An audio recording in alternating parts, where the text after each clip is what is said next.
Hi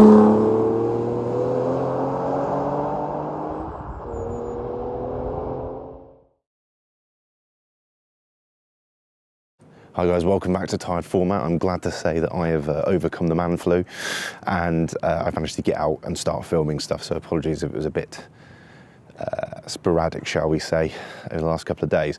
However, today I've got a very special car to review today, and it is this one right behind me. Now, many of you will probably be looking at it thinking, that's a DB9, I mean, it's a lovely car, but they're not that special. They sold loads. It was very successful for Aston. And you'd be right, but this one is very special for a reason that I particularly like, and that is that it's got a knob. That's right, I get to play with some knobs today. Well, one gear knob. It's manual. It's a manual car. It's a manual DB9. Awesome. So it was only fairly recently, in the last like 5 years, I learned that manual DB9s actually exist. Wow, I need a haircut. So when this car launched, one of the big things that they were very proud of was the gearbox, the auto box, I should say, the paddles. The Vanquish used an automated manual, which was pretty norm at the time. BMW did it with SMG, etc. You essentially had a load of hydraulics controlled by electronics, which did all the manual gearbox moves for you, including the clutch and the changing and all that sort of stuff. Whereas this, it took ZF's 6-speed box, very similar to the one in the Range actually, and they applied paddles to that, which made a lot more sense really, because it was much smoother shifting. It would work much better in automatic mode cruising along. However, they did offer a manual gearbox, and this has got the manual gearbox in it. It's actually an Italian gearbox, an Italian company made it. I can't remember the name off the top of my head. I'll flash it up on screen, but yeah, 6-speed box, rear-wheel drive with a big stonking V12 at the front. I don't know what there isn't to like here. So I'll do a little walk around the car, talk a bit more about it, get inside, show you the interior, and then I'll do what you all want me to do, and that's take it for a drive. So you had the Lightmate bonded chassis, very similar to the V8 Vantage. Obviously the V8 Vantage came after. This was the previous car to that. It's the more sort of GT car. It's a bigger car, it's got back seats, it's got that V12 engine up the front. And yeah, it kind of, you know, set Aston on a really good path in terms of sales and their cars and things. As I say, it's more of a GT car in my head, or even in the marketing for the DB9. It's always been sort of pitched as the GT car, the gentleman's cruiser, you know, cruise down to the south of France and do things that people who are rich do. I don't know, fucking race yachts or something. So yeah, this is a later car. It's a 2008 car. Apparently you could get a manual pretty much all the way through the car's life, which is very impressive. So this is the later wheels, as you can see there, and it has the later rear lights that are clear. I actually prefer the red lights. That's just me. But having said that, this still looks gorgeous. It's such a good shape. It's timeless. It's just like I said about the Vantage.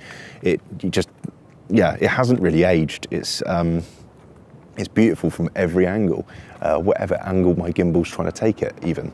So yeah, there's not much more to say about the exterior, is there? It's all been said.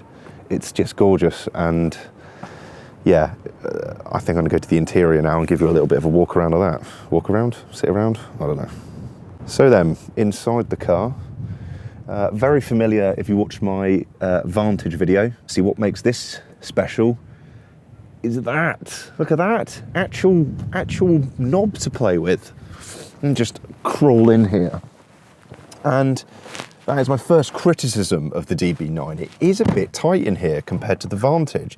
Now, I'm assuming that's because they've got these sculpted back seats in here, which, you know, could probably fit some sort of human without legs.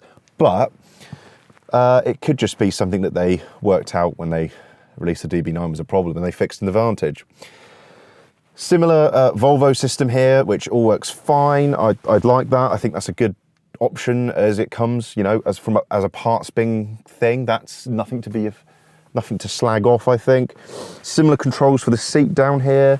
It's very similar to the Vantage, but when you drive it, you realise just how different it is. And that's what I probably want to do next. So, yeah. So To be honest, for the interior, it's very similar to the Vantage, and I was very complimentary about the interior. I love the stitching, you know, like even like the seatbelt things are stitched in the back here.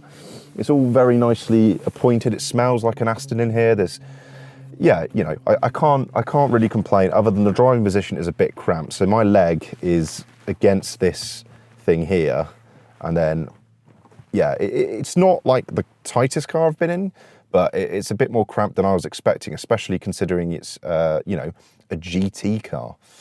So yeah, I'm gonna go take it for a drive now, and then I'll come back and give you a little summary on how it drives, because I'm very much looking forward to this.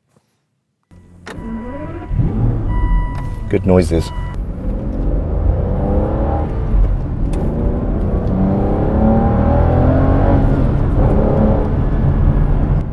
So that's the noise then. Let's get that out of the way first, shall we? The childishness in me, because the noise is absolutely fantastic. The Honda CR-V I'm about to go behind, that's got 9,000-year-old people in it though, not so good. The Aston Martin DB9. I think most people can agree it's gorgeous. And it's sort of, it was a massive success for Aston really, wasn't it? Because the Vanquish sort of showed where they wanted to go with their cars, especially with the styling. And this picked up and, oh God, my mirror's all over the place. This sort of took the baton from the Vanquish and ran with it really. The paddle shift in the DB9 was new. They used the same ZF box pretty much as I got on my Range Rover actually, which is a good thing. Better than the automated manual with the Vanquish, but they did offer a manual gearbox. And here's one here. And this is a gearbox that I think a lot of people might be a bit worried about, because the paddles is the obvious choice, the safe choice. Those ZF boxes are pretty reliable. Everyone knows them. This is honestly one of the nicest shifting manuals I've ever driven. It's fantastic. It's such a nice throw, and the character of this car is so different from the auto ones. It just wants to go all the time.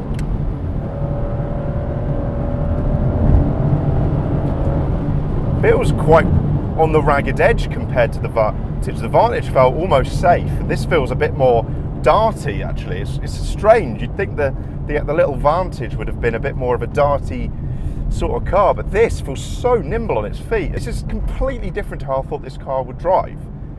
It, like right now we're going for a 40-mile-an-hour zone, and it's whisper quiet. I don't have to shout.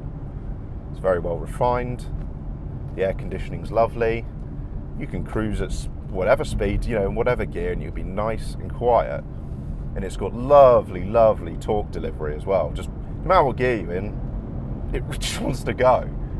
Which is great if you're doing like a long distance GT thing, which is kind of what this car is about really. But then, when you go for it, it's suddenly an animal. It feels just incredible. I'm in shock. I'm in shock. So I've been trying to get numbers for how many they sold in manual. It was in the hundreds, but it wasn't that many, especially in Volantes actually. But yeah, DB9 manuals, they do come up for sale. There's usually one maybe for sale when you go looking in the classifieds. They, for a long while, they were very, very cheap actually, the manuals. They just seemed to be not what people wanted from this car. And I get that, you know, it is a GT car at the end of the day, but my argument's always been with that automatic sort of thing. You know, a lot of people go, oh, I prefer the auto because, you know, I do a lot of motorway miles. What, when you're not changing gear at all? If I could critique anything, it would be that the accelerator is really oddly long. I don't know why. You have to go quite far into the carpet with it to get full throttle, but I mean, it's a minor inconvenience, really. One thing this car has that the Vantage didn't is good tyres. This has a set of Michelin Pilot Sport 4s on there. They're only a couple of years old, so they're well within date. So I feel much more confident pushing this. Oh. The thing is, you don't actually have to step down to pull away quickly in it. I'm in fourth, and just wants to go. Just wants to go. Glad that this road is still quite good as well. It's a good biker road, this actually. Just to like take my motorbike down here.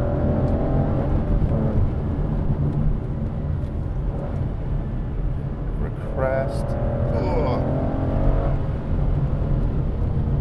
suspension wise, obviously it being a GT car, it's very comfortable. The damping's actually really good when you're going for it as well. I'm impressed by that. It doesn't break your spine on the compressions. It remains very composed. Back end can be a little bit squirrely under acceleration, I've noticed. It sort of squats down and wants to wriggle a little bit, but it's not, it takes a bit of getting used to, but I think I'm okay with it now. So yeah, we're going for a 30 now. Calm it down. This is what I mean. It sort of becomes this quiet cruiser. One of the big things in comfort people don't realise makes such a difference is head wobble, right? Head wobble is when your head's been doing all that, it's when it's wobbling. And that causes, you know, nausea, it makes you feel a bit tired, and that's genuinely what makes you feel quite tired on long journeys. Roaring road noises, head wobble, you know, a hard seat, that's just going to give you a bad back. Head wobble is what makes you feel really fatigued. I recently drove a modern SUV and it had awful head wobble. I felt knackered after a couple of hours and I had to stop twice because the seat was rock hard as well. So it's very easy to get wrong, and manufacturers still do it today. And this car, I'm glad to say, doesn't make my head wobble, and it doesn't make my back hurt, and I have a bad back for someone who's not even quite 30 yet, so I don't know what to say anymore, really. I know that it's really obvious when someone who's not reviewed a lot of cars, someone who's new, they just gush over everything they drive. It's fantastic, but trust me, I'm a very opinionated person. I will slag off a car if I think it's shit, and I will happily, you know, even if, you know, someone's given it to me in good faith, I will slag that car off. I will find... Sorry, James.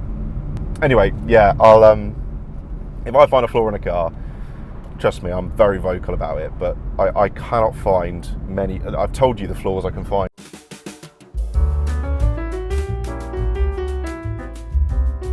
What have we got? Oh, SO, that's good. At least that's premium, dude. Premium. She needs premium, dude. Yeah.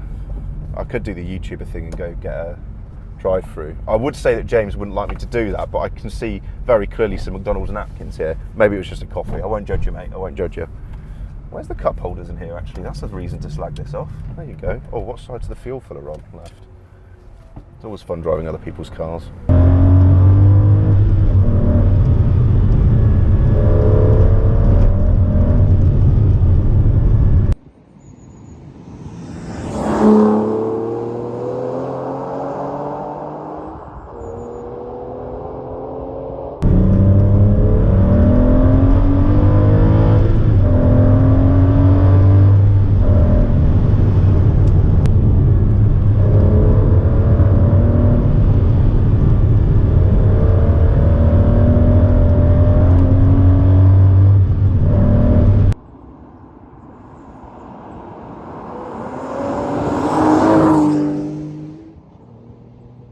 So, back in. I'm going to do my summary from inside the car now because it's a bit windy out there. As much as it's a lovely day, it's very windy. I hope you've seen my other review on the V8 Vantage because I go over a bit more in depth the interior and all that other sort of stuff. But with this car, you know, it's the supercar cousin to the baby Aston. So it was more about the drive and especially about the manual gearbox. So yeah. I think a lot of the video I shot then when I was driving, I was gushing a bit. Yeah, I'm not a big fan of those YouTubers who just sit there gushing, saying everything's awesome of every car they've ever driven just because I think it gets views. But yeah, I really enjoyed my time with this car, and I'd even go as far as saying is it's one of the best cars I've ever driven. And I need to expand on that a bit because I have driven quite a few cars, fast, slow, expensive, cheap, whatever. I've got a wide range of cars I've driven, but maybe not as many supercars as this may be, or GT cars, I don't know. But this one, what I loved about it is it had such a Jekyll and Hyde sort of character. I love cars that have a bit of a character. You know, the Range Rover's character is it's super comfortable, super luxurious, and then you drive into a field and it can just do anything. And I love that. The 911's character has always been, you know, it's the jack of all trades and master of all trades, really. And I think that's what this does really well, because when you put it in sixth, or, you know, change up a few gears and just cruise. It's so quiet. It's so nice and comfortable and refined. But when you put your foot down in any gear, so you don't even have to drop the gear, it just has that much torque. It just wants to rip, and it really goes, and it feels so tight in the bends. I love the balance of the chassis as well. You can feel it trying to step out on you a little bit, but it really grips. Now, obviously, this car does have proper decent tyres on it. It has the Michelin Pilot Sport 4s, which are my favourite tyre, really, on a performance car, and they're pretty new, whereas the V8 Vantage didn't. So I'd like to try the V8 Vantage again with Pilot Sport 4s on or something, just to see back-to-back if it's really is, you know, that much sharper in here. But looking at contemporary reviews around the time, I think that's the general overview of it. Actually, this is a sharper car. Now, the other thing I've been looking at is reviews for the auto car, because I haven't driven the auto car, but I can I've driven cars with that gearbox, sports cars, things like that. So I know what it's like, and it's a very good gearbox, but this manual is genuinely one of the nicest shifting manuals I've found, for me anyway. Everyone sort of has a bit of a preference, but I love the way this thing shifts. It's really positive engagement. It's quite a short throw, but not too sort of, you know, difficult. Really easy to find every gear. The car just begs to be revved out. Yeah, I'm pretty smitten with this, actually. It's annoying. I would happily take this home and never give it back to James, but I better do, because rugby's on soon. Yeah, so let's give it a shit sandwich rating, should we? Good. I love the way it looks. I think it's aged fantastically well. The interior still looks sleek and modern. There's not much in here that feels dated. Even the Volvo sat-nav isn't too bad, really. The bad. Don't understand how this is more cramped than a V8 Vantage, but it is. This feels a lot lower. You feel a little more hemmed in it. You sort of get used to it very quickly, though, but that's a bad. And then good again, the gearbox.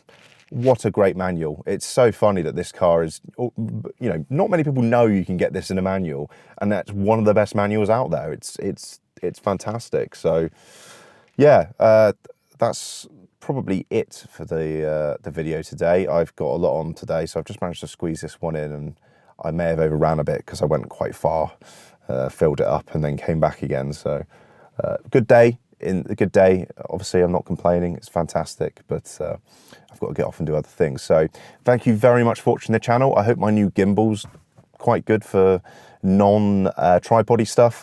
Let me know.